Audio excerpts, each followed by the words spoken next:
যদি কোনো ব্যক্তি নিয়মিত হিসাবে অধিক পরিমাণে অনবরত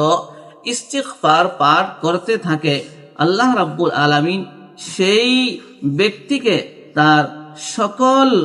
সংকট থেকে মুক্তি দান করবেন এবং তার সকল পরেশানি দূর করে দিবেন এবং সেই ব্যক্তিকে এমতো জায়গায় থেকে রিজিক দান করবেন সেই ব্যক্তি কল্পনাও করতে পারবে না।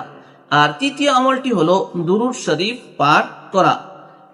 আমরা জানি যে দুরূদ শরীফ এমন একটি গুরুত্বপূর্ণ আর আহাম আমল যে যার ফায়দা সীমাহীন, অগণিত ফায়দা এবং লাভালাভ রয়েছে। তার মধ্যে থেকে একটি লাভ এবং ফায়দা হলো, যদি কোনো ব্যক্তি নিয়মিত হিসাবে ইখলাসের সহিত দুরূদ শরীফ পাঠ করতে থাকে, আল্লাহ রাব্বুল আলামিন সেই ব্যক্তির মনের যাই সকল তমান্না